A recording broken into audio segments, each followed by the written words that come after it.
여러분 안녕하십니까? 저는 지식융합 과목을 맡고 있는 이인식입니다. 오늘은 지식융합 첫 번째 시간입니다. 미래를 예측할 때 가장 중요한 핵심 기술로는 우리가 그린, GRIN, 그린, 즉 유전공학, 로봇공학, 정보기술, 나노기술 등 4가지 기술을 꼽습니다. 오늘 이 시간에는 그린 기술 중에서 첫 번째인 유전공학에 대한 설명을 드리겠습니다. 먼저 유전자에 대한 설명을 드릴까요? 유전이라고 하는 것은 무엇이냐?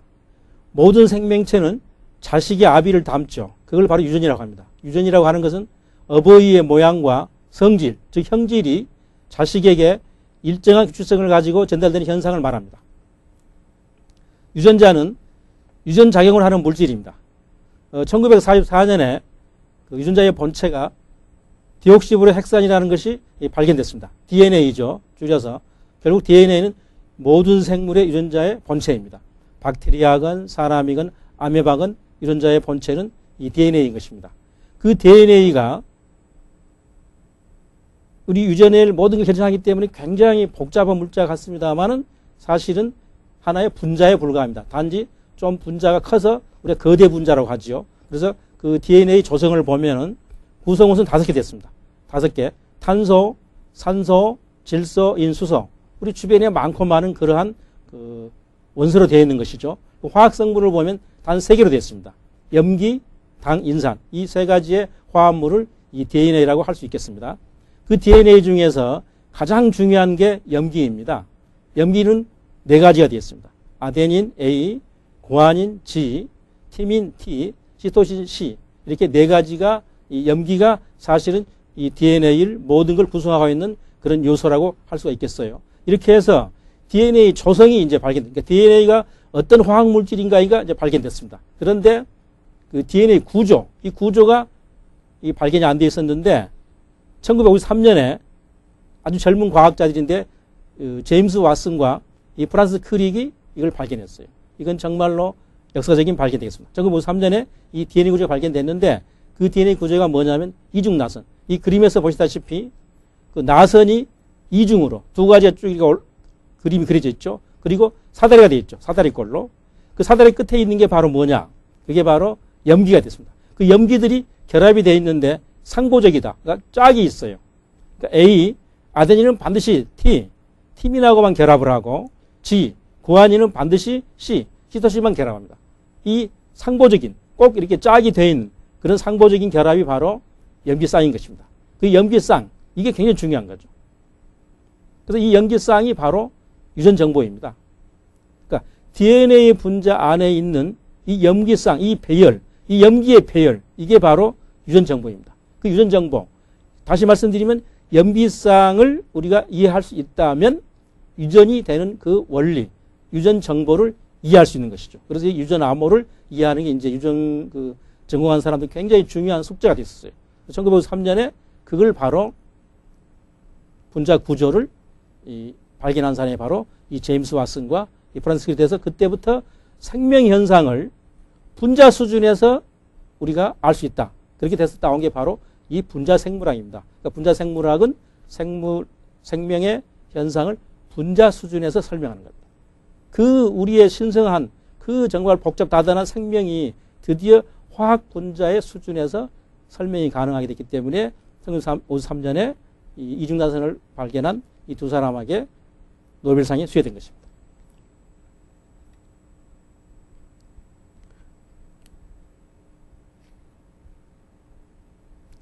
그렇게 해서 이제는 소위 DNA 유전자의 화학 성분과 분자 구조가 발견됐기 때문에 이제는 아까 말씀드린 대로 유전 정보를 얘기하는 그 염기쌍, 그 내용 수수께끼에 도전하는 게 이제 우리들의 과제가 되었던 것이죠. 그래서 좀 더 설명을 다시 드리면 게놈, 유전체.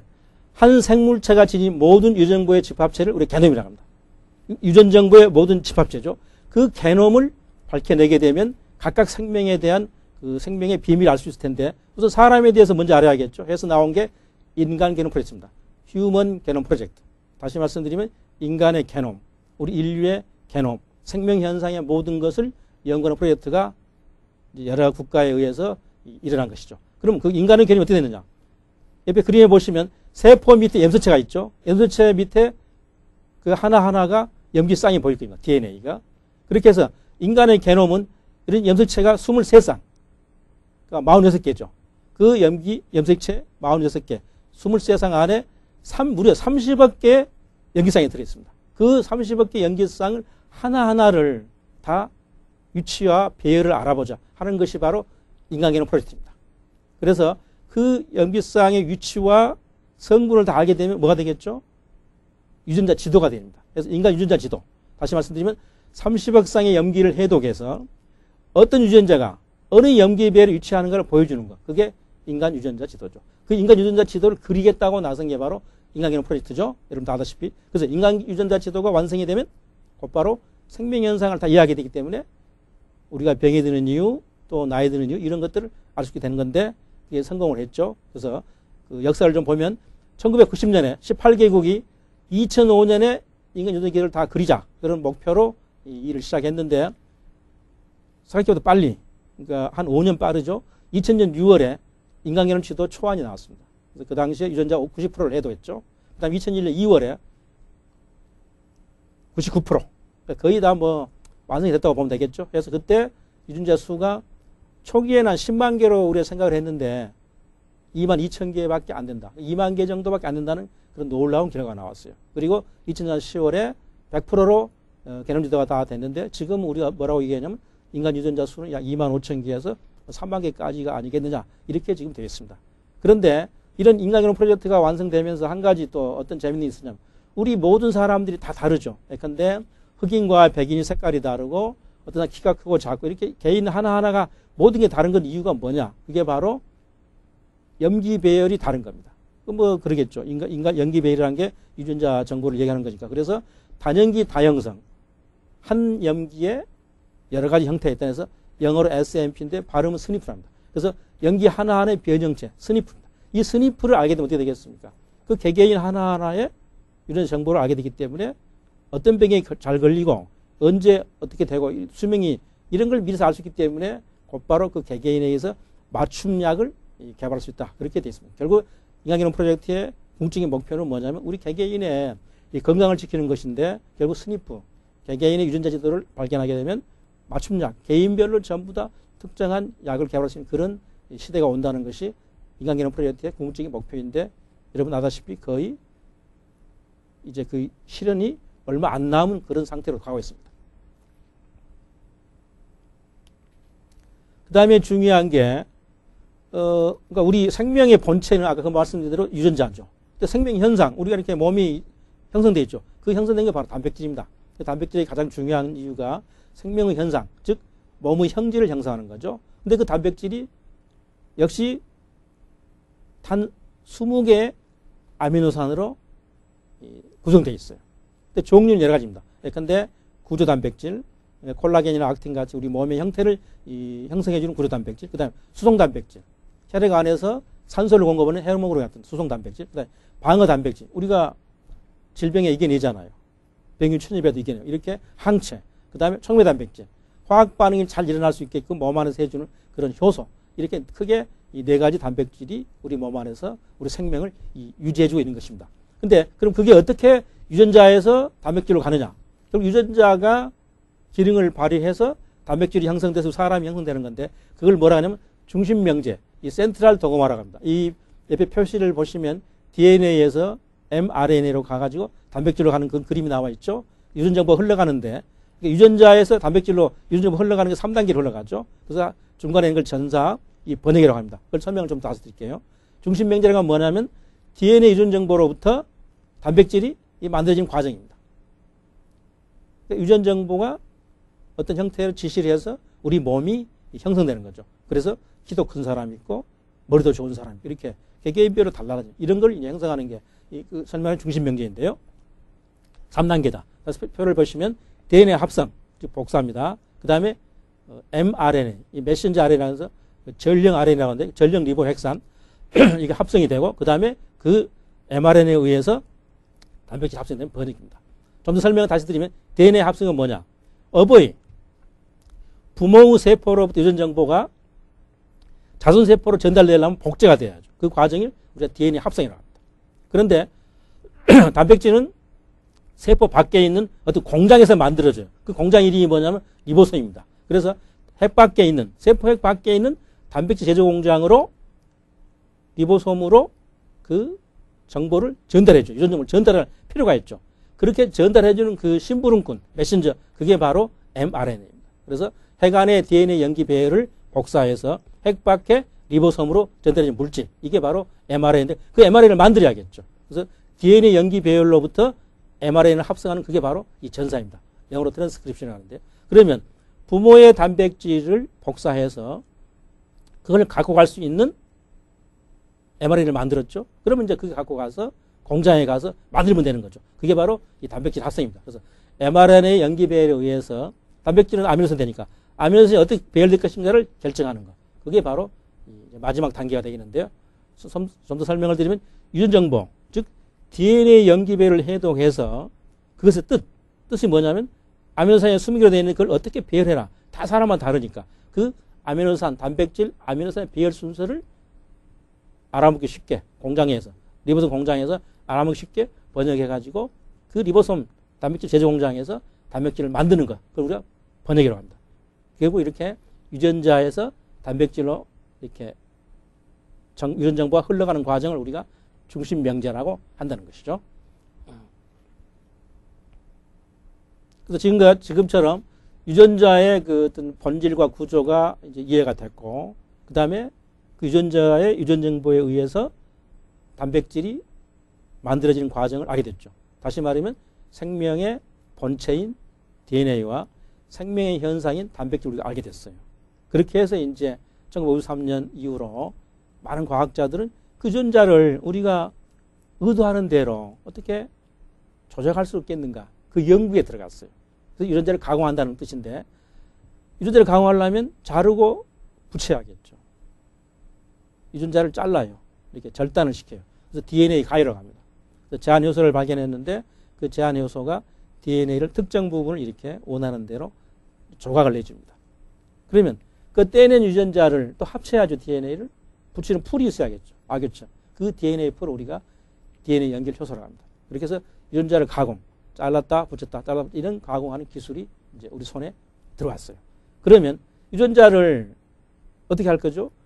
A라는 물체에서 다른 물체로 보내야죠. 생물체에서. 이식, 전달, 운송을 해야죠. 운반해야죠. 운반하는 운반체가 있어요. 운송체. 유전자를 운송한 그걸 보고 영어로 벡터라고 합니다. 그래서 벡터의 가장 유명한 걸로 플라스미드. 플라스미드는 세균의 세포 안에서 기생하면서 자기 스스로가 자발적으로 증식하는 그런 작은 고리 모양의 DNA인데, 이 플라스미드를 가지고 잘라낸 그 유전자를 다른 그 생물로 옮길 수 있게 된 거죠. 결국 유전자 이식이 가능해요. 유전자 가공 기술이 나왔죠. 자르고 붙이고 그 다음에 이식하는 기술이 나왔죠. 그러면 어떻게 되겠습니까? 서로 유전자를 이렇게 섞어서 우리가 원하는 어떤 그 성질을 갖는 생물을 만들 수 있게 되겠죠. 그게 바로 유전자 재조합. 조합으로 재조합. 다시 그러니까 유전자를 서로가 이렇게 리콤비네이션 해서 유전자 재조합 기술이 나온 게 1913년입니다. 그 미국의 스탠리 코언이라는 분이 했는데 재조합 DNA가 나와서 이것도 정말로 그러니까 DNA가 53년에 발견됐는데 20년 뒤죠. 20년 뒤에 재조합 DNA를 발견한 스탠리 코언은 1986년에 노벨상을 받게 된 정말 획기적인 업적이 되겠죠.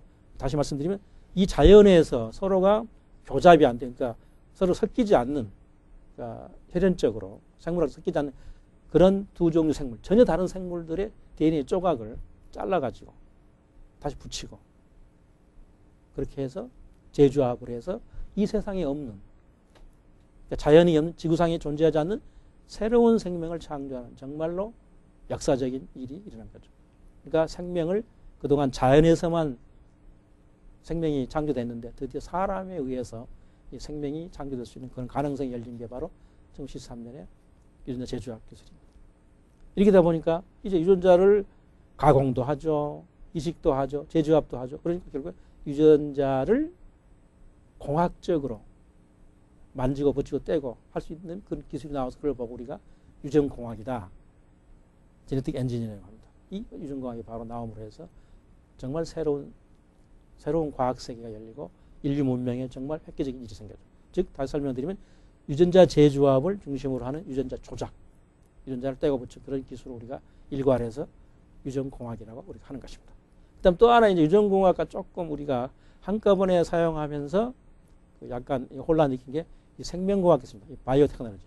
그러니까 유전공학을 포함하는 것이 되겠습니다. 생명공학은. 그러니까 생명공학은 우리가 누룩을 집에서 만들죠. 그것도 생명공학이에요. 그러니까 유전공학이 나오기 전부터 생명공학이 쭉 있었는데 유전공학이 생기면서 생명공학이 더 범위가 넓어졌다. 이렇게 보시면 되겠어요. 그래서 생명공학 기술은 살아있는 생명체를 직접 이용하거나 또는 생명체에서 추출된 물질을 이용해서 우리에게 필요한 제품을 생산하면서 서비스를 창출하는 그런 기술을 우리가 생명공학 기술이라고 한다. 결국 유전공학이나 생명공학 기술이나 지금은 거의 좀 대동소이하지만 뜻이 좀 다른 게 있지만 같은 의미로 쓰이고 있어. 우리가 바이오테크 시대에 살고 있다. 또는 유전공학 시대에 살고 있다. 그렇게 얘기를 하고 있는 것이죠.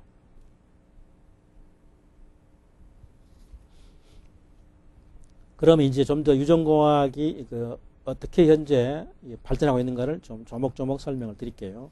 그래서 유전자 이식이 있습니다. 트랜스제닉이라고 하는데 유전자 이식이라고 하는 것은 유전적으로 전혀 관계없는 종의 유전자를 삽입해서 새로운 형질을 갖는 생물을 만드는 겁니다. 예를 들어 볼게요. 이 동물의 경우에 1983년에 슈퍼생쥐가 있어요. 그러니까 사람의 성장 호르몬을 보통 생쥐에 집어넣은 거예요. 그러니까 사람 호르몬이 생쥐에 들어가겠죠. 그래서 그 슈퍼생쥐는 보통 생쥐보다 약 2, 3배 더 성장을 빨리 했어요. 그러니까 이제 식용 동물을 키울 때 성장 호르몬을 넣으면 빨리 크니까 빨리 이렇게 식용으로 활용할 수 있다. 그런 가능성이 열렸고, 87년에 유전자 이식 생쥐가 생겼습니다.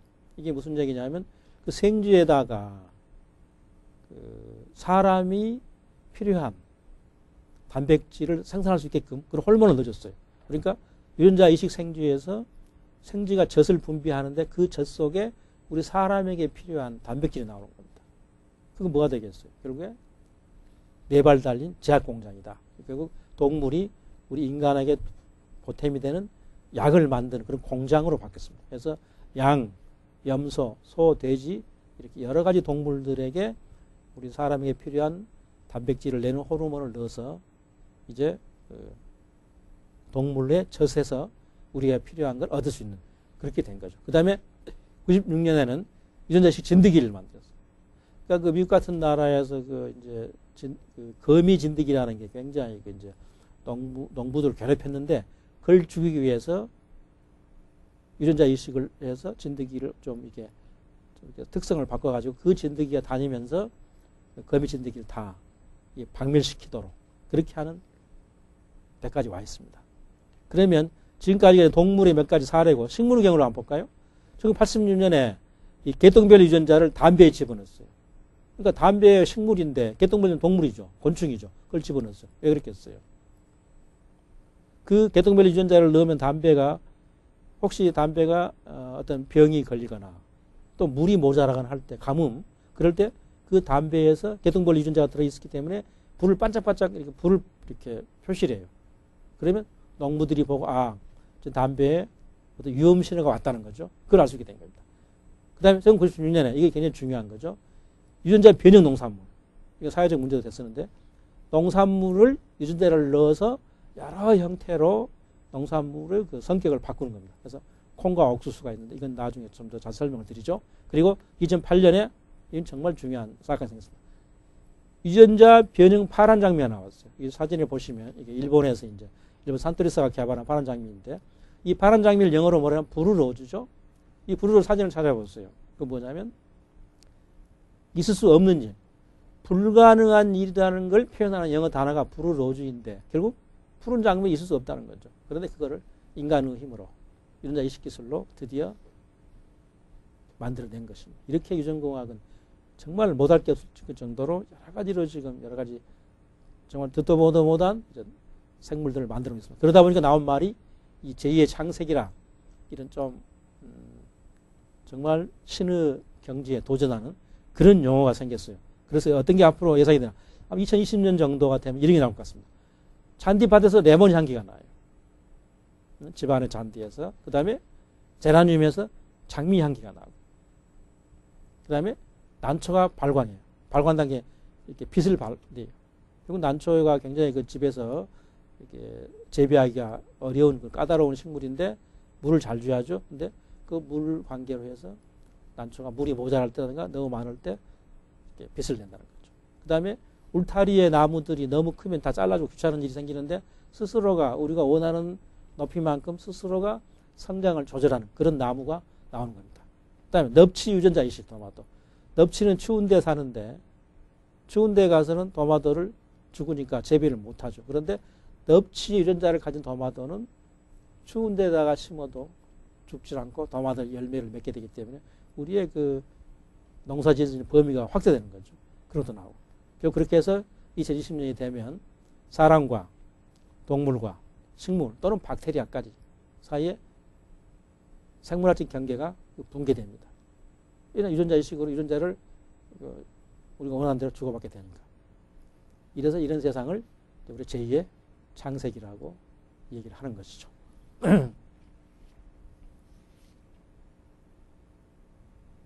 그럼 유전자 이식 중에서 우리가 가장 관심을 가져야 할 건 사실은 유전자 변형 농산물입니다. 왜냐하면 우리 먹거리, 식생활, 또 식량 문제하고 직결되기 때문에 이걸 이제 우리 줄여서 신문에 자주 나오는 용어입니다. GMO라고 그러죠. 유전자 변형 농산물을 좀 설명드리면 특정 기능을 가진 유전자, 결국 제처제, 그러니까 약이죠. 그 우리 농약에 강하거나 또 병충해, 바이러스, 식물들도 바이러스 침해를 많이 받아서 죽게 되는데 그런 제처제나 병충해 바이러스에 강한 성질을 지닌 유전자를 집어넣어요. 그렇게 해서 만든 새로운 품종의 농산물을 우리가 GMO, 유전자 변형 농산물이라고 하는 것입니다. 제일 처음에 나온 게 96년에 미국의 몬산토라는 그 거대한 세계적인 그 제약회사인데 몬산토에서 유전자 변형 콩이 나왔어요. 근데 그 이름이 라운드업 레드입니다. 이 말이 이제 재밌는 거죠. 라운드업은 뭐냐면 제초제예요. 그러니까 몬산토가 세계 농약 시장을 거의 지배하는데 그 몬산토가 만든 농약 이름이 라운드업입니다. 제초제가. 그 라운드업을 레디, 준비되어 있다. 그러니까 라운드업을 아무리 뿌려도 죽지 않아.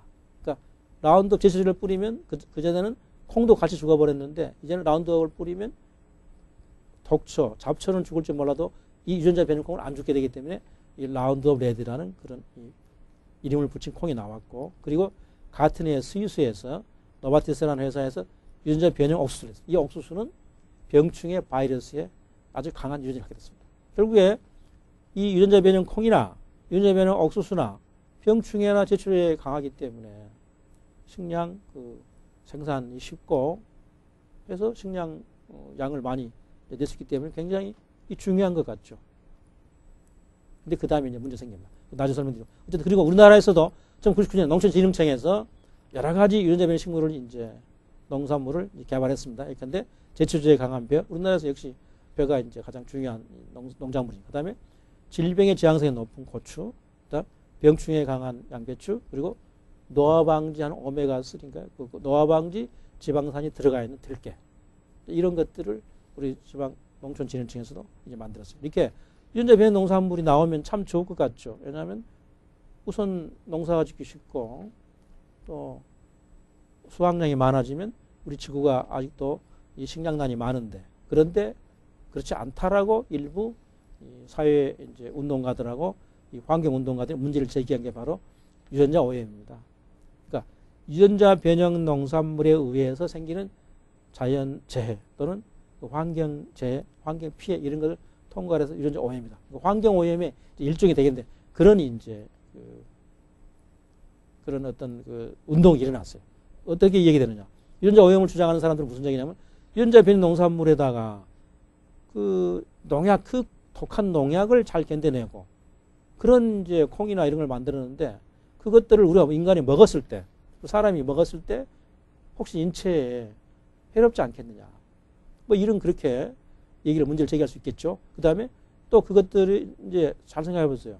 농약을 아무리 뿌려도 죽지 않은 유전자 변형 콩인데 그러다 보면 농약을 하도 이제 강하게 쓰다 보면 환경에 그 농약이 수질을 오염시키고 해서 환경에 혹시 훼손시키지 않겠느냐 하는 게 바로 유전자 오염입니다. 좀 설명을 드리면 건강 측면에서는 근데 이렇게 이제 환경단체나 여러 이제 그 국가적인 문제들이 생겼는데 그게 이제 문제가 제기된 다음에 나온 게 현재의 결론입니다만은 건강 측면에서는 아직은 이제 나온 지 90년이 나왔으니까 뭐 한 14년쯤 되겠죠. 아직은 그 우리 인간에게 건강에 해친다는 건 과학적으로 설명이 안 되어 있고 단지 혹시 알레르기 정도가 유발되지 않겠나 하는 이제 땡기고 또 환경 측면도 아직은 모르냐면 이게 나와서 20년도 안 됐는데 이게 이제 유전자 변형 농산물이 나와서 그 생태계에 어떻게 영향을 미치는가는 좀 더 시간을 두고 이제 봐야겠죠. 근데 어떤 문제가 제기되고 있느냐 벌써 아까 설명드린 제초제 내성 농산물, 그러니까 제초제에 아주 강한 농산물, 아까 유전자 변형 콩 같은 거 그런 경우는 그렇게 농약을 뿌려도 안 죽으니까 그 정도로 강하다는 거죠. 그렇게 해서 그 유전자 변형 농산물에 있는 유전자 그 제초제를 잘 이겨내는 그 유전자가 만약에 잡초로 건너간다는 거죠. 흘러서 그러면 그 잡초는 정말로 슈퍼 잡초. 아무리 약을 뿌려도 죽지 않는 잡초 생겨요. 이것 때문에 어떻게 될 것이냐. 이런 문제를 제기하고 있고. 그러니까 병충해 내성 농산물도 마찬가지입니다. 그 병충해 내성 농산물에서 유전자가 혹시 벌레로 가면 그 벌레는 정말로 얼마나 힘이 강하겠어. 그래서 슈퍼벌레. 그러니까 슈퍼 잡초나 슈퍼벌레가 만약에 생기면 생태계에 엄청난 정말 생태계가 완전히 이제 거의 붕괴될 수도 있다. 이렇게 얘기를 하는 겁니다. 그래서 유전자 오염이라는 설명을 좀 더 정리를 해드리면 유전자를 이식한 생물, 유전자 변형 농산물 같은 그런 것들을 유전자에 의해서 환경, 생태계 교란되는 이런 것들을 유전자 오염이라고 하는데 그게 아직 그 과학적으로 아직 판단 안 됐습니다. 그러나 이게 우리가 유심히 지켜볼 만한 이 쟁점이 아닌가 그렇게 생각을 하고 있습니다. 그렇지만 또 이렇게 좀 걱정되는 것도 있습니다. 그 중에 하나가 생물 테러리즘입니다. 그러니까 생물 테러리즘은 생물학적 무기로 테러를 가한다는 그런 뜻이죠. 그래서 우선 이 화학 무기를 보면 파라티온, 살충제죠. 그다음 기레탄 독가스, 살인가스, 이런 것들이 있는데, 근데 살인가스 같은 경우는 신경가스인데 공중에 4대 5kg만 살포하면 4, 5분 내에 수십만 명을 살해할 수 있다 그래요.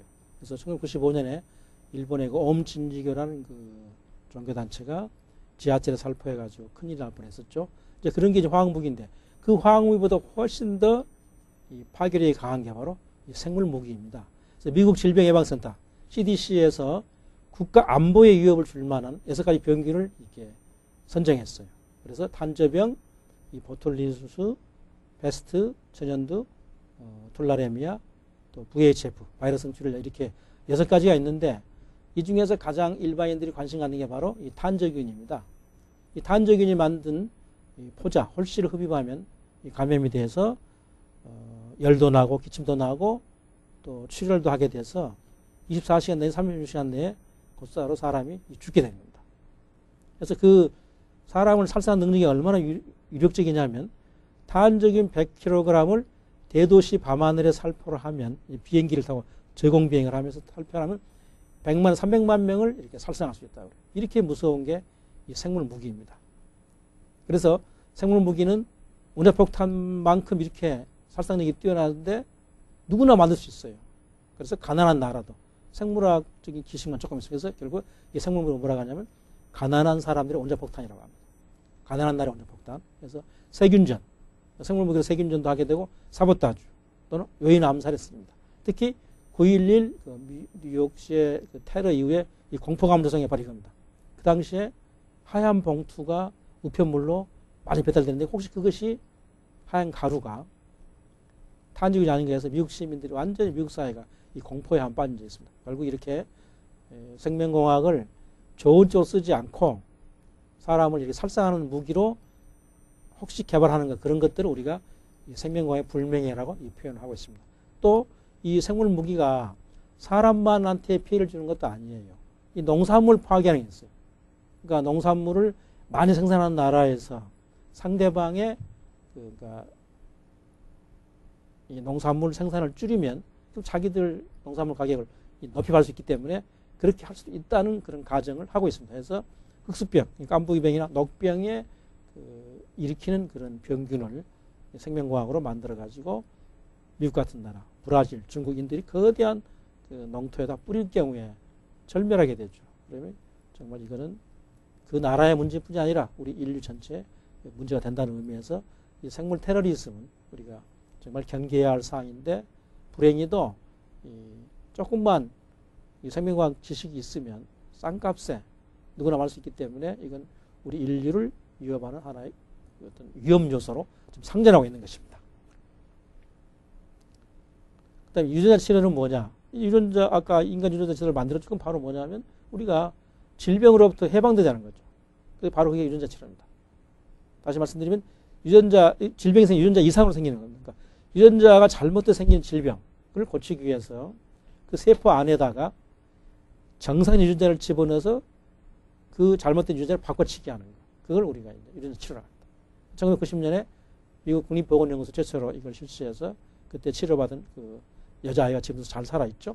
유전자 치료가 있는데 그건 어떤 의미가 있느냐. 의료기술이 굉장히 발달한 한번 되짚어보죠. 첫째, 유성시설 등 공중보건 대책이 이제 돼서 우리 인류가 전염병의 공포로서 벗어났습니다. 두 번째가 뭐냐. 마취제를 사용해요. 그전에는 마취제가 없이 수술하니까 얼마나 고통스럽겠어요. 근데 마취제를 사용하면서 그 수술이 외과 수술 같은 게 효율화됐고, 세 번째가 백신, 항생문제를 개발해서 드디어 우리가 세균의 질병을 극복할 수 있게 됐습니다. 바로 네 번째 유전자 치료가 이렇게 중요한 겁니다. 무슨 얘기냐. 치료 중심에 지금까지는 모든 질병을 병이 생기는데 치료를 했는데 이제는 예방 위주로 그 패러다임이 바뀌는 겁니다. 왜 그렇게 가능하냐. 각 개인별 유전자 검사를 합니다. 그래서 개인이 지닌 질병 유전자를 미리서 알게 돼요. 그래서 언제 이 사람이 병이 걸릴 수 있다는 것까지 알게 됩니다. 미리서 예방이 가능한 거죠. 그래서 그래서 이렇게 유전자 치료가 되면 유전병뿐이 아니라 모든 다른 질병에도 적용하기 때문에 이런 굉장히 중요한 의미가 있는데 대개 유전자 결합은 두 가지 병이 생깁니다. 유전자 하나가 잘못된 경우에 병이 있고 그러니까 낭포성 세밀증이나 헌팅턴병 이런 것들이 혈육병 같은 거고 그다음에 유전자의 잘못인데 그 환경 요인과 결합이 된 겁니다. 이게 이제 우리가 요새 현대 질환이라고 하는 현대 성인병이 있는데 고혈압, 심장병, 당뇨병은 유전자가 잘못되기도 하지만 환경 요인과 생활 습관과 결부된 이런 것들을 다 유전자 치료가 조만간 치료할 수 있지 않겠느냐 하는 그런 희망을 갖게 됩니다. 유전자 치료의 종류가 두 가지 있어요. 우리 몸에는 세포가 딱 두 종류입니다. 하나는 그 여자의 그 남자의 정자 생세포. 생식에서 쓰는 거. 그 두 가지를 뺀 모든 걸 우리가 체세포라고 합니다. 근데 체세포는 우리 당대에 끝나요. 제 아들과 저하고 체세포가 달라요. 근데 생세포는 어떻게 되죠? 저 아들로 유전이 되니까 전달돼요. 그래서 체세포 치료를 할 경우, 유전자 치료를 했을 경우에 그 환자 한 사람에만 영향을 주죠. 왜냐하면 그 체세포에서 유전이 되는 게 아니니까. 그런데 만약에 생세포 치료를 할 때 어떻게 되겠어요? 생세포 치료를 자체를 하면 그 치료 결과 그 당사자뿐이 아니라 그 생세포로 유전돼가는 그 자손 대대로 영향을 받게 됩니다. 이게 굉장히 의미가 있죠. 잘 생각해 볼 필요가 있습니다. 그래서 유전자 치료 중에서 체세포 치료는 별 문제가 없는데 윤리적인. 그래서 생세포 치료가 이제 어떤 부정적인 문제가 있을 수 있다는 겁니다. 그걸 설명을 드릴게요. 유전자 치료의 의미는 다시 설명을 드리면 질병을 고치니까 의료기술이죠. 근데 그 이상의 의미가 있다. 무슨 얘기냐.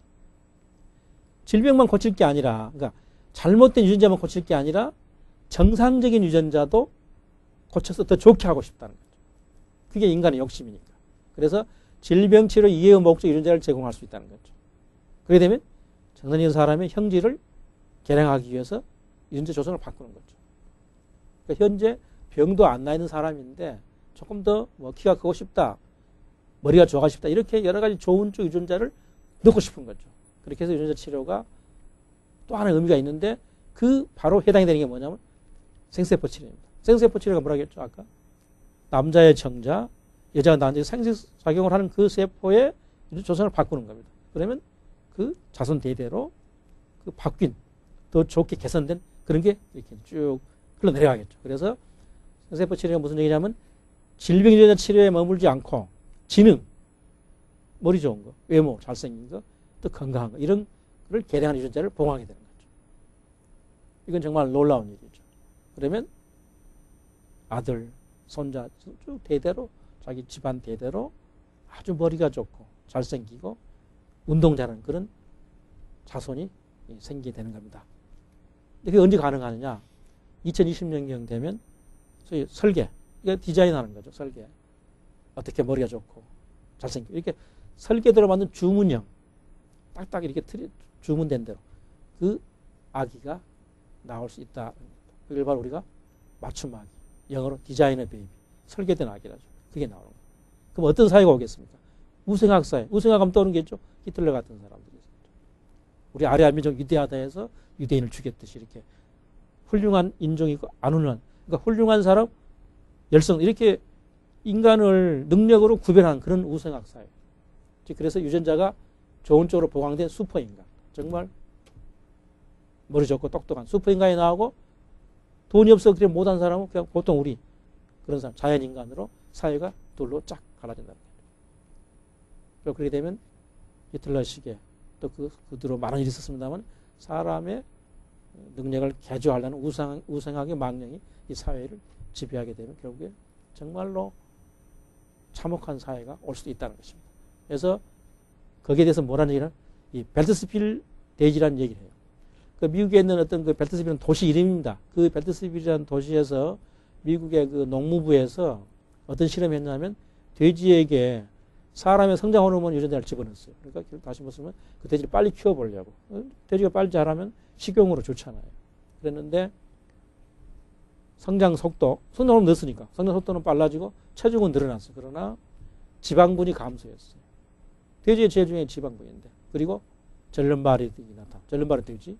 또 질병을 일찍 죽고. 결국에 그 사람 성장 호르몬 넣었는데 이런 일이 있더라. 부작용이 있다. 그래서 결국에 우생학 사회가 오기 전에 벨트스필 인간, 그러니까 벨트스필 돼지처럼 유전자를 막 집어넣었을 때 혹시 그렇게 잘못된 그런 인간이 나오잖아요. 그래서 벨트스필 돼지가 벨트스필 돼지처럼 벨트스필 인간이 나올 수 있다. 그런 경고를 벌써 하고 있는 사람들이 늘어나고 있죠. 그러나 꼭 인간이 나쁜 것만도 아니고 우리가 많은 사람들이 장기가 부족해서 죽고 그러는데 우리가 늙는다는 것은 우리 장기가 잘못되는 거죠. 노화되어 가지고 노쇠에서 기능을 상실하는 건데 그걸 해결할 수 있는 기술이 하나가 이 네오기관입니다. 네오기관. 새로운 기관이라는 뜻이죠. 즉 사람은 살아있는 세포를 사용해서 만든 신체 조직의 인간입니다. 그러니까 지금까지 우리가 그 장기를 개발할 때 보면 뭐 전자장치를 사용하거나 이렇게 했는데 이제는 자기 자신의 세포를 가지고 자기 조직을 만드는 겁니다. 그러니까 면역적인 문제도, 면역 거부 반응도 안 생기고. 그게 바로 이 조직공학입니다. 티슈 엔지니어링. 그러니까 네오기관을 만드는 의학 분야를 이 조직공학이라고 표현하는데요. 그 순서를 네 가지로 만드는 순서를 설명드리죠. 제일 처음에 생물 분해성이 뛰어난 중합체, 폴리머로 우리가 만든 특정 조직이나 기관을 본뜨는 입체 구조의 발판을 만들어요. 두 번째, 그 중합체 발판 위에다가 그 사람의 세포를 접착을 시켜요. 이제 하나의 틀이 된 데다가 그 사람의 세포를 접합시켜요. 세 번째, 그 세포와 발판을 완전 상처 부위로 넘겨요. 이식을 해요. 그러면 그 상처 부위에서 세포는 증식이 되고 조립이 돼서 그 틀에 따라 조립이 돼서 새로운 조직이 되고 중합체는 그 분해성이 뛰어나기 때문에 사라져요. 그래서 결국 몸 안에는 딱 우리가 원하는 형태의 조직이 생기는 겁니다. 그게 바로 네오기관입니다. 그러니까 우리의 세포를 가지고 우리가 원하는 기관을 만드는 기술. 정말 이건 놀라운 기술이죠. 조직공학의 목표를 보면 우선 현재는 인공 피부를 만들었어요. 그래서 피부는 앵글같이 단순한 조직을 만들고 조금 현재 또 유방조직, 여자들 유방조직도 만들어요. 자기의 그 엉덩이 살을 떼다가 유방조직을 만들었어요. 근데 이제 심장, 간, 콩팥 같은 것들이 이제 손상되면 우리가 오래 못 사는데 현재 계획으로는 2015년 되면 인공 심장이 나옵니다. 그리고 2015년 인공 콩팥도 나오고 2020년 되면 인공 간, 또 인공 눈이 나와요. 결국에 2030년 전으로 끝까지 갈지 모르겠습니다. 2030년 전으로 사람의 기관 조직의 95%가 이 네오기관에 교체돼요. 그러면 우리가 결국에 질병으로부터 기관이 손상돼서 일찍 죽는 그런 고통을 면하는 그런 세상도 온다는 것이 이 네오기관을 개발한 사람들, 이 조직공학자들의 꿈이고 또 저는 뭐 실현 가능하지 않겠는가 그렇게 전망을 하고 있습니다.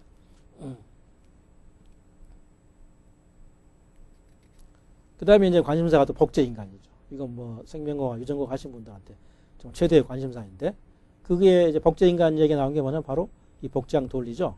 1997년에 영국에서 그 유한 일머트가 차세포 복제로 양을 하나 만들었죠. 그 과정을 밑에 이 그림을 보시면 먼저 그 A, 암양 A죠. 복제를 하려고 하는 암양 A로부터 젖섬세포, 그 유방세포에서 핵을 채취했어요. 세포 핵을 채취했어요. 1번인데 그림이 1번 표시죠. 세포를 해쳤죠. 그 다음에 두 번째, 암양 B로부터 수정이 되는 미수정 난자로 뽑아내가지고 거기에서 세포핵을 빼냈어요. 그러니까 난자가 있는데 핵이 없는 거죠. 그러니까 하나는 세포핵만 있고 하나는 난자. 이 두 가지를 세 번째 세포핵과 난자가 없는 탈핵 난자를 결합을 시켰죠. 3단계에서. 그렇게 되니까 하나 이제 그 세포 융합으로 해서 전혀 다른 이제 하나 세포가 나는데 그거를 배아, 그 대리모죠. 대리모에 이 자궁에 집어넣은 겁니다. 결국 그 대리모에 들어가서 이 배아가 하나의 성체로 나와가지고 나온 게 결국 그게 뭐냐. 이게 똑같습니다. 암양 A하고 똑같습니다. 왜냐하면 암양 A에 그 세포 핵을 그대로 넣었기 때문에 이렇게 해서 복제를 한 게 돌리 복제 과정입니다. 이 돌리 복제가 됐기 때문에 이 기술이라면 사람도 얼마든지 복제할 수 있다는 거죠. 물론 여기에서 이 돌리 나오고 217번이라는 276번 실패하고 217번에 끝내 이게 성공했으니까 굉장히 그 사이에 이 많은 시행착오를 했으니까 사람을 만들면서 277번까지 그렇게 실패를 해서는 윤리적인 문제가 물론 있겠죠. 그러나 어쨌든 원리상으로는 가능하다는 게 이제 되기 때문에 복제 인간에게 나온 겁니다. 그래서 찬성하는 사람 어떤 사람들이 찬성하느냐? 불임 부부, 그러니까 아기를 못 낳는 부부, 또 동성애 외국 같은 동성애가 많다니까 그 동성애 부부들이 자식이 필요할 겁니다. 그래서 불임 부부나 동성애 부부의 아기를 복제해 주면 되지 않겠느냐? 제한적으로 그렇게 찬성하는 사람도 있고 또 한 가지는 우리가 장기가 없어서 많이 죽잖아요.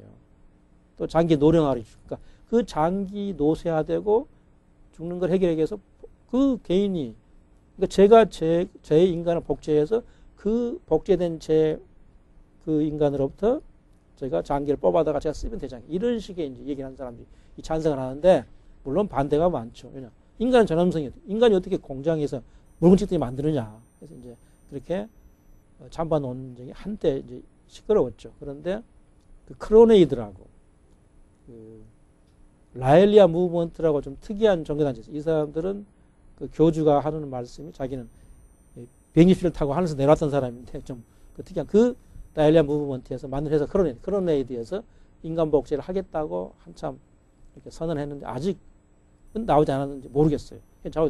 이렇게 해서 인간 복제가 아직도 과학적으로 윤리적으로 해결되지 않은 문제인데 어떤 문제 생기느냐. 복제양이 죽었어요. 98년에 딸을 출산했죠. 본인은 딸까지 낳았는데 2003년에 그 진행성 폐질환으로 병사했어요. 그래서 혹시 복제 인간을 만들더라도 돌리처럼 일찍 죽지 않겠느냐 그런 우려가 벌써 제기되고 있습니다. 이건 정말 앞으로 우리가 두고 봐야 할 문제가 아닐까 싶습니다. 또 하나 유전과학의 발전을 쳐다보면서 미래를 보면서 걱정 겸 정말 주시해야 할 게 바로 최외 발생입니다. 현재 시행관학이라는 말을 여러분이 익히 듣게 되는데 그게 뭐냐면 체외 수정 시술, 좀 전문적인 표현하면 체외 몸 밖에서 수정하는 시술인데 환자를 시험관 안에서 수정시킨 다음에 여자의 자궁으로 넣는 게 현재의 시험관 아기죠. 그리고 어떤 4단계를 밟죠. 우선 배란, 난자가 있어야 하니까. 그래서 과배란 유도, 호르몬 주사로 그 한 여자의 난자를 여러 개를 배란시키면 한 개만 있다가 실패하면 안 되니까. 이렇게 해서 이제 그 난자를 여자 배꼽 바로 밑에 구멍을 내서 바늘로 난자를 빨아들입니다. 그걸 이제 시험관에서 정자하고 수정을 시켜서 배양을 한 다음에 그 여자분의 자궁으로 넣는 게 현재 그 시험관학의 수술이 되겠죠. 그래서 78년에 7월 영국에서 시험관학이 나왔고 우리나라에서도 서울대학에서 시험관학이 나왔죠. 그런데 잘 들어보세요. 시험관학이라고 했는데 결국에 마지막에 배양도 한 다음에는 엄마의 자궁으로 가잖아요. 그런데 100% 시험관에서는 아니죠. 엄마의 자궁을 필요했으니까. 그래서 나온 얘기가 수정에서 출산까지 그러니까 엄마의 자궁을 빌릴 필요 없이 완전하게 인공적인 환경, 시험관 안에서 하는 아기가 그게 100% 시험관학인데 그게 가능하다는 겁니다. 그게 바로 이 체외 발생입니다. 무슨 얘기가 되겠습니까? 이미 수정까지는 가능하죠, 현재. 결국에 자궁을 엄마 걸 빌렸는데 이제 그 자궁마저도 안 빌린다는 뜻은 뭐가 되겠죠? 인공자궁을 만들면 된다는 거죠. 그래서 2020년이 되면 인공자궁이 나옵니다. 그러면 시험관에서 배양한 그 배아를 인공자궁에 집어넣어서 나오면 100% 엄마가 전혀 필요가 없는 그런 아기 나오는 게 바로 이 체외 발생입니다. 여러분 알다시피 올드스 학설의 멋진 흰색의 소설을 보시면 그래서 인큐베이터 인공부화장실에서 아이들은 막 찍어내잖아요. 그런 식으로 온다는 게 이 재발생입니다. 그래서 결국에 어머니의 몸을 일체 빌리지 않는 100% 이 시험관 아기가 나오게 됩니다. 그럼 어떻게 되겠어요? 결국 인류사의 정체성의 위기봉, 결국 모성애 이런 모든 그 사랑 이런 것들 개념이 혼돈에 빠지는 그 세상이 올 수 있다는 것이 2020년 전언입니다. 과학적인 이런 설명은 그렇습니다. 그래서 나오는 게 이 생명윤리입니다. 생명과학 발전의 위험성에 관련된 윤리적 문제를 한번 생각해보는 그런 이미 단계를 지나고 있죠. 그래서 그 생명윤리는 여러 가지 그 주제가 있어요. 생명에 관련된 모든 게 이제 관련돼. 그래서 그 대표적인 것 중에 하나가 이 동물과 관련된 거. 우리 동물 실험을 하거든요. 사람 대신에 동물 실험을 해야만 뭐 약도 개발하고 하니까. 그래서 그러나 동물도 일부 동물은 우리 인간처럼 아픔과 고통을 느낀다는 겁니다. 그래서 그 동물의 아픔과 고통을 줄여줘야 한다.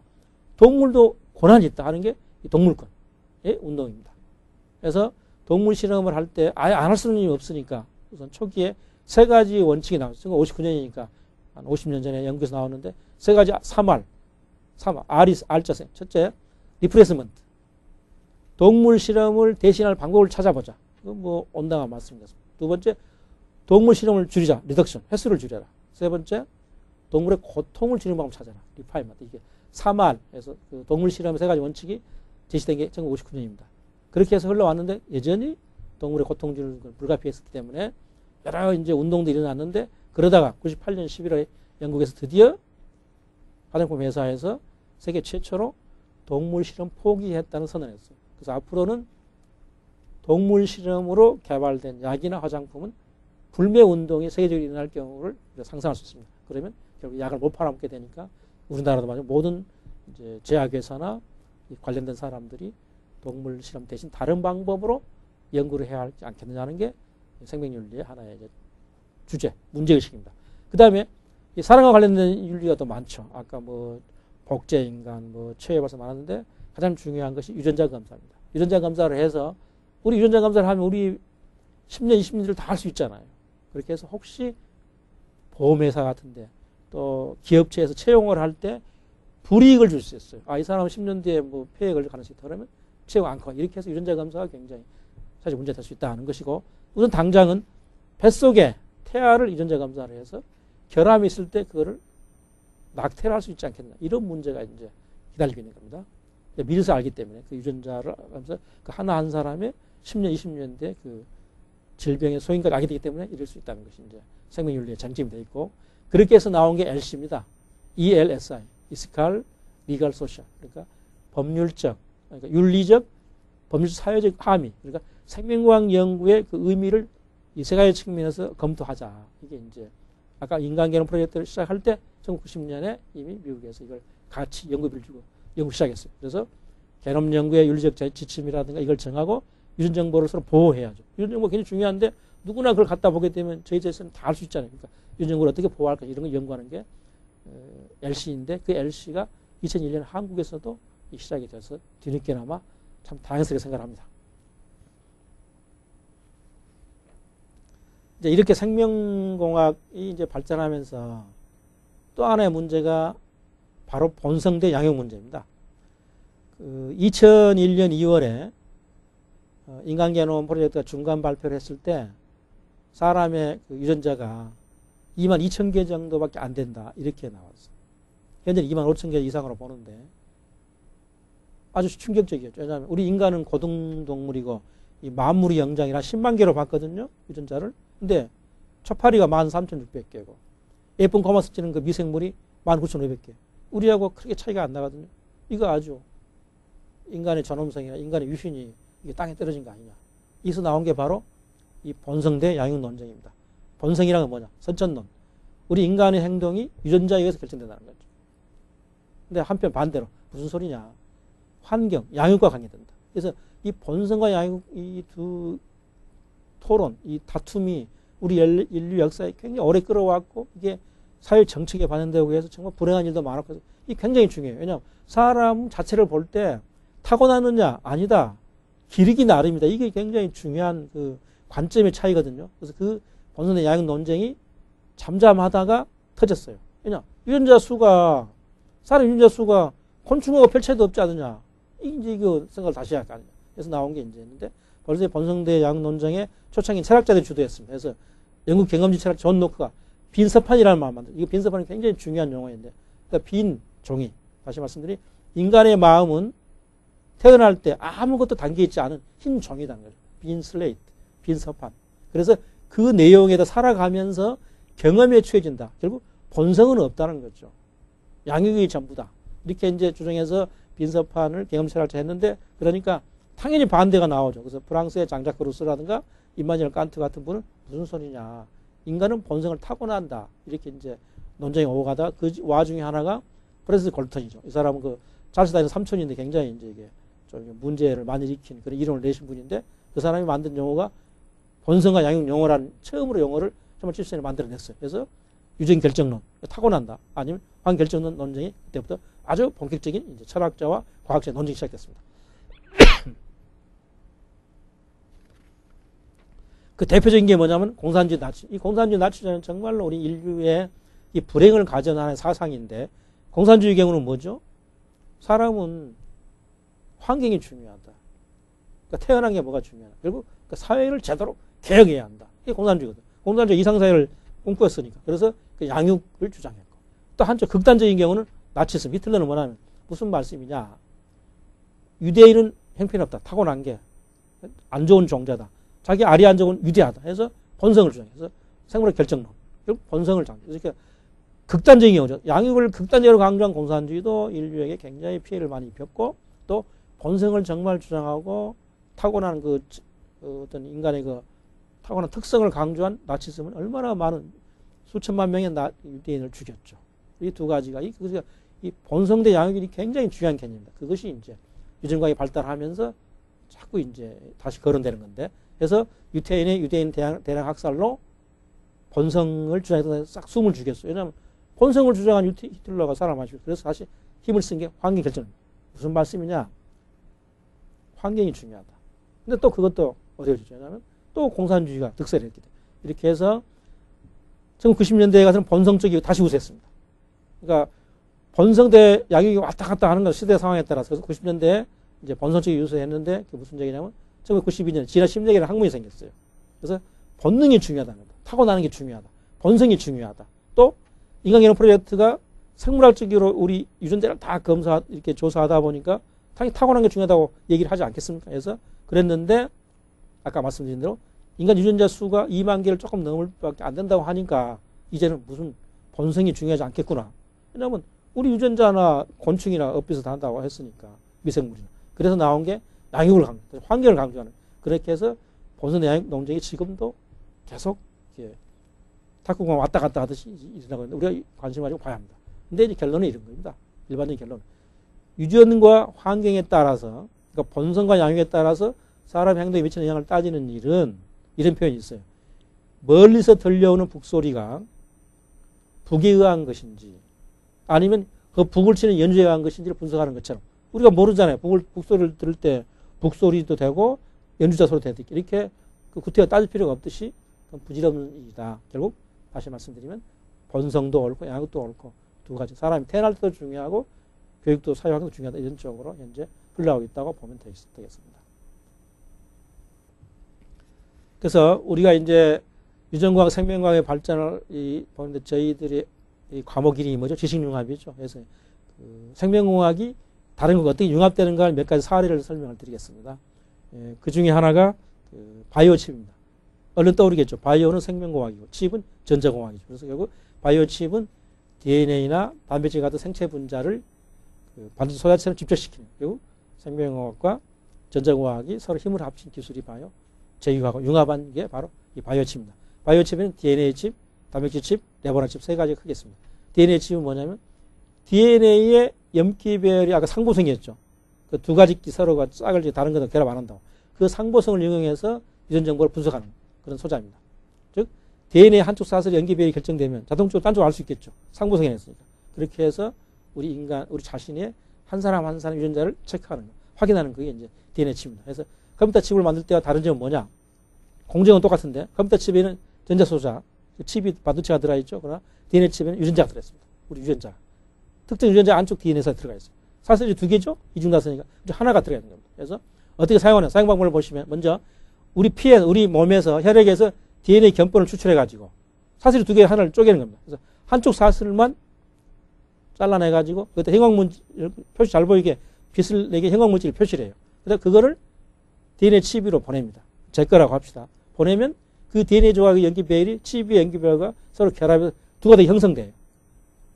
그 두 가닥이 결합하는 강도는 형광물질로 이제 색깔이, 빛 색깔로 강도가 결정되는데 그렇게 하면은 컴퓨터로 칩 위에서 반짝이는 형광물질을 읽어내면 DNA 구성들을 판단합니다. 그러니까 결국 제 DNA를 저절로 알 수 있게 돼요. 그렇게 해서 한 방울 피로 그 피에서 뽑아낸 DNA를 가지고 그 개개인 한 사람 한 사람의 유전점 전체를 알아낼 수 있으면 얼마나 좋습니까? 이 DNA 칩이 이제 아주 싼 값으로 많이 나오고 있는데 이게 이제 상용화되면 제 자신의 DNA 내용을 알 수 있기 때문에 그걸 가지고 약도에 미리서 처방할 수 있고 그런 이제 세상이 오는 겁니다. 두 번째 이제 바이오 칩 중에 대표적인 단백질 메모리입니다. 말 그대로 단백질을 가지고 만든 메모리, 기억 소자입니다. 이 단백질은 자기 스스로가 입체적인 형태를 만드는, 즉 자기 조직화 능력이 있습니다. 그 자기 조직화 능력을 이용해서 소재를 만드는 3차원입니다. 그러니까. 그래서 예컨대 박테리아 로놉신을 이용한 단백질 메모리가 나와 있는데 이 로놉신이라고 하는 것은 사람 망막에 있는 그 화학 물질인데 굉장히 광선이 민감해요. 근데 그 로놉신이 호염성 세균, 그러니까 그 사해, 그 소금 많은 그 사해에 있는 그 소금을 좋아하는 호염성 세균에 있어요. 그걸 갖다가 그러니까 박테리아 로놉신이 광선이 민감한 걸 활용하는 거죠. 그래서 그것을 빛에다 노출시키면 에너지를 흡수해서 그 로놉신이 모양이 비틀어져요. 또 에너지를 잃으면 또 조금씩 풀리고 이 두 가지를 활용해서 온오프 스위치 기능을 갖는 거죠. 이렇게 해서 이 메모리 소재를 만든 겁니다. 정말 이건 놀라운 발상인 것 같습니다. 그래서 박테리아 로놉신 모양을 바꾸는 특성을 활용해서 3차원의 소재를 만든다. 이게 굉장히 중요해요. 현재 반도체는 2차원이라 소재를 많이 못 집어넣는데 3차원이면 훨씬 더 많이 입체적이니까 더 많이 집어넣을 수 있다는 게 이 단백질 메모리의 이 발상입니다. 세 번째, 레버너 칩. 말 그대로 칩 위의 실험실입니다. 손바닥 위의 실험실.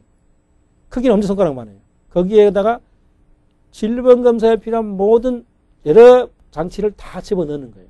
그 칩 하나를 가지고 혈액이나 조직에서 질병을 알아내는 그런 세상이 옵니다. 이게 레버너 칩은 생명공학과 이 전자공학에 융합도 됩니다만 이게 워낙 작기 때문에 나노기술까지 도움을 받아서 이건 생명공학과 나노기술이 융합한 대표적인 사례로 레버너 칩을 우리가 예를 들고 있습니다. 또 하나 이 생명공학과 융합된 게 이제 정보기술로 융합된 생물정보학입니다. 이 생물정보학은 말 그대로 컴퓨터를 이용해서 생물학적 문제를 해결하는 겁니다. 다시 말씀드리면 분자생물학과 정보학이 융합한 거죠. 그래서 인간개념 프로젝트를 연구할 때 그 많은 정보를 어떻게 딱 분류하고 저장합니까? 분석하고. 컴퓨터 없으면 불가능해요. 그래서 그 인간개념 프로젝트를 하면서 나온 학문이 바로 이 생물정보학인데 그 인간개념 프로젝트에서 DNA 유전 정보를 분석하고 저장하는 그 기법을 가지고 나오는 게 또 새로운 학문이 또 나왔어요. 그래서 나온 학문이 바로 단백질학과 시스템 생물학입니다. 그러니까 DNA 유전 정보를 분석하다 보니까 단백질, 그러니까 우리가 그 인간 전체, 인간의 그 유전 정보를 게놈이라는데 단백질 전체를 우리가 프로테옴. 그러니까 단백질 체화가 뭐냐? 프로테옴. 우리 인간의 전체 단백질에 대한 연구를 하는 겁니다. 그래서 인체의 단백질 목록을 작성하고 단백질 사이의 상호작용을 분석하는 이런 것들입니다. 그래서 그걸 가지고 시작 개발하기 쉬운 거죠. 그 다음에 또 하나가 시스템 생물학입니다. 생명체를 생체 물질이 네트워크체를 인켜내는 시스템으로 간주하고 생체 물질 사이의 상호작용이 네트워크에 미치는 영향을 연구한다. 컴퓨터 시뮬레이션 한다. 이게 이제 시스템 생물학인데 시스템 생물학이 등장함으로 해서 시작 개발할 때 굉장히 보탬을 받고 있는 것입니다. 그 다음에 이제 이 융합 지식을 소개하는 이제 마지막 내용은요. 이렇게 그 생명과 유전과학이 무슨 그 과학만 융합된 게 아니라 인문학으로 된 예를 하나 드리겠습니다. 그게 바로 분자고고학입니다. 고고학이란 뭐죠? 화석을 가지고 옛날 유적을 찾고 우리 조상의 그 기원 이런 게 이제 고고학인데 그 고고학과 이 생명과학이 합쳐진 게 바로 이제 분자고고학입니다. 그래서 화석 대신에 소멸된 생물의 DNA 분자를 연구해서 그 옛날 일을 이렇게 분석하는 겁니다. 그래서 그렇다면 어떻게 되겠습니까? 아주 옛날에 살았던 동물들의 DNA, 영어로 ancient DNA인데 at DNA를 찾는 게 중요해요. 그래서 at DNA, 아주 오래된 죽어버린 생명체에서 DNA를 찾아내가지고 예컨대 인류 진화 과정, 스퀘어 이런 것들이 이제 분자 공화입니다. 그래서 그 대표적인 게 시작된 게 1984년에 콰가 이 140년 전에 멸종했는데 그 콰가 얼룩말 비슷한 동물에 거기에서 DNA를 복원했고 또 매머드 4만 년 전에 멸종했고 또 인디안 미라네 실제로 그 오래된 그 미라라든가 매머드에서 DNA를 분석해 찾아내가지고 그 옛날 그 생명체의 비밀을 연구하는 겁니다. 근데 그 DNA가 가장 많이 들어있는 게 그림은 호박입니다. 호박은 이제 그 보석으로 쓰이는 장식으로 쓰이는데 그 호박 속에 DNA가 많이 들어있어요. 훼손되지 않고. 그래서 식물, 꽃이나 나무잎, 곤충, 모기, 개미, 사마귀, 하여튼 동물, 진해까지 개구리, 정갈, 동아비 이 화석에 이 호박에서 많이 발견됐어요. 그래서 1992년에 도미니카 호박에서는 무려 2,500만 년 전에 흰개미 DNA가 발견됐고 또 침없는 벌 무려 4천만 년 전이니까 이게 이제 발견됐습니다. 그리고 93년에 레바논 호박에서는 무려 이게 3천만 년 전에 멸종한 바구미 그 DNA가 그대로 들어있는 게 발견됐어요. 그러다 보니까 어떤 일이 생겼느냐. 영화 주라기 공원 기억나시죠? 1993년에. 이런 것들이 발견되니까 공룡을 살 수 있다. 6,500만 년에 사라졌는데 그 소설에 보면 공룡의 피를 먹은 호박 속에 모기에서 DNA를 뽑아내, 공룡의 DNA를 뽑아내고 그걸 다시 재생을 시키면 공룡을 살 수 있다. 그런 꿈 같은 얘기에 바로 나온 게 이 주라기 공원입니다. 그러나 앞으로 어떨지 모르겠습니다만은 글쎄요, DNA를 찾아가지고 그 사라진 생물을 복원할 수 있을지 그건 과학적으로 회의적인 사람이 많습니다. 모르죠. 한번 두고 보고 지켜볼 만한 그런 하나의 재미있는 그런 주제가 아닌가 싶습니다. 지금까지 그 유전공학에 대한 그 기본적인 개념과 또 융합 현장을 설명을 드렸습니다. 그러면 이런 공부를 하신 분들이 조금 더 자세히 알고 싶으시면 제가 참고문헌을 한두 개 소개해 드리겠습니다. 우선 미래과학의 세계로 떠나보자를 보시면 제가 설명드렸던 그런 중요한 쟁점들이 시기별로 설명이 되어 있고 또 기술 대융합을 보시면 우리나라의 아주 사계의 권위자들이 40여 명이 글을 쓰셨는데 그중에 생명공학의 융합기술이 자세히 소개되어 있습니다. 그 다음에 이 생물공학 이야기도 우리나라의 아주 유명한 생명공학 전문가들 30여 명이 주제별로 기술 동향 소개했고 그 다음에 영화 속의 바이오테크놀로지 이건 이제 서울대 교수가 그 영화를 보시고 바이오테크의 그 내용들을 아주 쉽게 해설하는 게 있고 그다음에 본성과 양 아까 말한 본성과 양위에 대해서 그 많은 쟁점들이 있는데 그걸 세계적인 저수가인 배트 리들리가 쟁점별로 이렇게 간략하게 소개했기 때문에 한 번쯤 여러분이 과학에만 관심 있지 않고 인문학에 관심 있으신 분들은 이걸 유심히 한번 일독을 하실 만하다고 생각합니다. 지금까지 유전공학에 대해서 설명드렸습니다. 감사합니다.